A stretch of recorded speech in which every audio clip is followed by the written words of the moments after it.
Assalamu alaikum everyone. Welcome to the platform of The Truth International.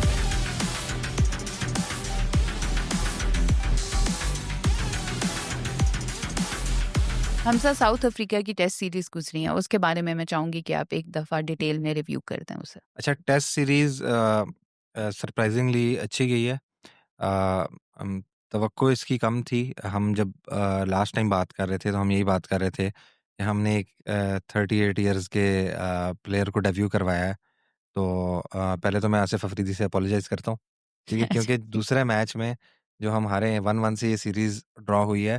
जो दूसरा match हारे हैं सिर्फ़ परफ़ॉर्म ही उन्होंने किया है। है, राइट, 6 विकेट्स उन्होंने ली। तो यहाँ पे और सिर्फ़ मुझे नहीं इस सिस्टम को उनसे अपोलोजाइज़ करना चाहिए कि एक प्लेयर को आपने जो कि सर्किट में 2008-9 से था, फवाद आलम, यूनुस खान, मोहम्मद यूसुफ जैसे लोगों के साथ उसने ड्रेसिंग रूम शेयर किए हैं डोमेस्टिक में, उसको डेब्यू कराने के लिए जो है इतना लंबा वेट कराया गया। राइट, और इससे बड़ी ज़्यादती ये होगी कि अगर हमारे टेस्ट मैचेज़ जो है मज़ीद नहीं होते होम के ऊपर, 1-2 सीरीज़ होती हैं और उसके बाद उनको ड्रॉप कर दिया जाए। तो क्योंकि ऑब्वियसली एक एज फैक्टर भी है और पीसीबी के जो जो जो प्लान्स हैं ना, उनको मेरा ख़्याल है खुद पीसीबी में भी लोग नहीं समझते। राइट। ठीक है? कि क्या प्लान है, शायद कोई शॉर्ट प्लान टर्म होता गोल ही है, नहीं है। ऐसा ही है। या तो ये है कि प्रोएक्टिव की जगह रिएक्टिव अप्रोच है, हम्म, तो ये प्रॉब्लम भी हो सकता है। ख़ैर सीरीज़ की तरफ वापस आते हैं तो जो साउथ अफ्रीका के साथ सीरीज़ थी, पहला मैच हम लोग जीत गए और बड़े कन्विंसिंगली जो है पहला मैच हम जीते। और उसके अंदर हमारे यूजुअल जो स्पिनर्स हैं नोमान और साजिद, उन्होंने बड़ा अच्छा परफ़ॉर्म किया। सेकंड मैच के लिए हम पहले भी यही बात कर रहे थे कि हम शायद किसी फूल्स पैराडाइज़ में, या हमें लगता है कि हम किसी डिस्कनेक्टेड दुनिया में रह रहे हैं। वेस्ट इंडीज़ के टूर की बात हुई कि वहाँ पे वो एक मैच हमसे जीत गए थे क्योंकि उन्हें पता था किस तरह की कंडीशंस हैं, वो उसके मुताबिक स्पिनर्स अपने स्क्वाड में लेके आए थे। यही राइट, साउथ अफ्रीका वाले उसके अंदर भी हुआ, उनके एक स्पिनर थे मुथुस्वामी और एक साइमन हार्मर। उन दोनों ने उनका मतलब इंटरनेशनल सर्किट में इतना नाम नहीं था। बिल्कुल नए-नए आए हुए थे और वो दूसरा मैच हमसे लेके चले गए। उसके अंदर ऑब्वियसली जहाँ कप्तानी के फ्लॉज़ हैं, वहाँ पीसीबी की जो कॉमेडी थी, वो भी फुल स्विंग के ऊपर थी।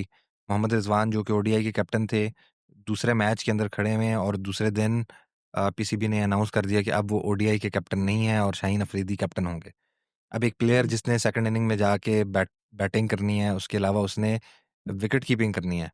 आप मतलब आपको अनाउंसमेंट के लिए इससे बेहतर कोई टाइम नहीं मिला। हम्म। तो मेरा ख़्याल है इस तरह की चीज़ें जो है वो उन्होंने उस मैच पे भी हमने पहले इम्पैक्ट भी किया। बहुत डिस्कस किया है कि ज़्यादा मसाइल जो हैं वो हमें लगता है पीसीबी में है, ना कि जो टीम है उसके अंदर इतने ज़्यादा जी, मसाइल हैं। ऐसे ही है।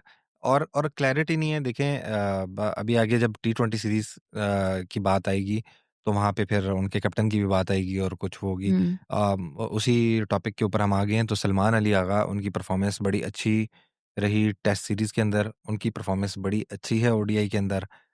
एक वो जगह जहाँ वो कप्तान है, जिसके ऊपर पहले भी कई दफ़ा बात हो चुकी है, वहाँ जो है मेरा ख़्याल है वो कप्तानी के काबिल नहीं है उस फ़ॉर्मेट में राइट, और वहाँ उनकी परफ़ॉर्मेंस भी अच्छी नहीं है। यही साउथ अफ्रीका, ख़ैर उसमें जो एशिया कप से एक वो कैरी होता हुआ आ रहा था सोशल मीडिया के ऊपर ट्रॉफ़ी वाला फ़ियास्को, जो हम्म, कि अभी तक भी मोहसिन नकवी साहब जो है वो अपने ऑफ़िस में रख के बैठे हुए हैं और राइट, उसके ऊपर जो है एक बहुत ज़्यादा डिबेट अभी भी चल रही है। तो इंडिया से बड़ा बैकलैश आ रहा था। जो उनके शोज़ हैं, उनके अंदर मज़ाक उड़ाया जा रहा था कि ये जो बॉलर हैं गालिबन मुथुस्वामी, कि इन्होंने विकेट्स भी ले ली हैं और फिर मेरे ख़्याल है 70-80 ऑड रन्स पाकिस्तान के ऊपर करके वो मैच को साउथ अफ्रीका के फ़ेवर में उन्होंने टिल्ट कर दिया। तो उसके ऊपर इंडिया से बहुत मज़ाक उड़ाया जा रहा था। साउथ अफ्रीका जब ये टूर कंक्लूड किया तो इन्होंने वर्ल्ड टेस्ट चैंपियनशिप का अगला खेलना था, जो उनका इम्तिहान था वो था इंडिया के खिलाफ। 2 राइट, टेस्ट थे। इस वक़्त जब हम ये बात कर रहे हैं तो इंडिया 2-0 से वो सीरीज़ हार चुका है। यही मुत्तुस्वामी थे जिन्होंने वहाँ जाके इंडिया के खिलाफ सेंचुरी कर दी। मार्को हम्म, यान्सेन जो उनके एक और ऑल-राउंडर हैं, वो 93-94 उन्होंने स्कोर किया और इंडिया बुरे तरीके से अपने होम ग्राउंड के ऊपर हार गया, दोनों मैचेज़ हार गया। और इस वक़्त जो जो माहौल है वो उसके अंदर ये डिमांड की जा रही है अब इंडियन शायकीन की तरफ से कि गौतम गंभीर और जो इंडियन क्रिकेट बोर्ड है, वो बजाए कि इन फ़िज़ूल चीज़ों के ऊपर फ़ोकस करे कि वेन्यूज़ क्या होंगे और पॉलिटिसाइज़ करे चीज़ों को, उससे ज़्यादा गेम के ऊपर फ़ोकस करे क्योंकि उस गेम में उनको नुकसान हो रहा है। अगर गौतम गंभीर की बात की जाए तो वो जो है बड़े अनअपोलोजेटिक तरीके से जो है ये बयान कर रहे थे कि कैसे मैंने इंग्लैंड में जाके सीरीज़ 2-2 ड्रॉ की। जबकि जो क्रिकेट को समझने वाले हैं वो समझते हैं कि इंग्लैंड टीम इस वक़्त जो है वो वाली इंग्लैंड नहीं है। जिसको तो जो कभी हाँ, पहले होती थी। तो फिर भी ये 3-1 हारने वाले थे। एंड में जो है 1-2 इंडिविजुअल जो ब्रिलियंस हैं, या आप कह लें कि स्लिप अप है इंग्लैंड की तरफ से, जिसकी वजह हुँ, से एक मैच इंडिया जीत गया।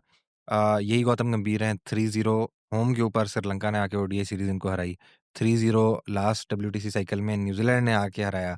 और अब जो जबकि नया साइकिल शुरू है, उसके स्टार्ट में ही पहली होम सीरीज़ के अंदर साउथ अफ्रीका 2-0 उनको हरा के चला गया, और लेकिन इस हम सब वक़्त जी। प्रॉब्लम तो हमारे साथ ये है ना बीइंग पाकिस्तानी कि हम जब भी उनके साथ जाते हैं, हम हुँ। हार जाते हैं।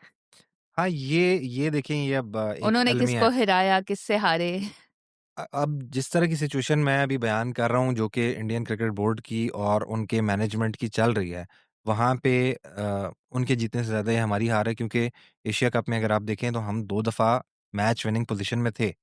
वहाँ राइट। पे लेकिन हमने ऑब्वियसली यही वाली चीज़ें उनसे ज़्यादा जो है अनसर्टेनिटी फैलाई। टीम के साथ ये वाले मज़ाक हमने ज़्यादा किए, जिसकी वजह से शायद हम वो नहीं जीत सके। नहीं तो बहुत अच्छा चांस था। अब आप एग्ज़ाम्पल ले लें कि हमारी जूनियर टीम्स हैं, एक हांगकांग सुपर सिक्सर्स हुँ, में गई, वो जीत के अब्बास अफरीदी उस टीम को लीड कर रहे थे। फिर अभी राइज़िंग एशिया कप हुआ, उसके अंदर हमने जो है इंडिया को हराया, और बड़ा कन्विंसिंगली हराया। अच्छा, उस टूर्नामेंट में हमारी टीम को लीड कर रहे थे इरफान नियाज़ी, हुँ। जो कि हमारे टी20आई स्क्वाड का हिस्सा थे। पता नहीं क्यों वो उससे ड्रॉप हुए। अच्छी पावर हिटिंग भी कर लेते हैं।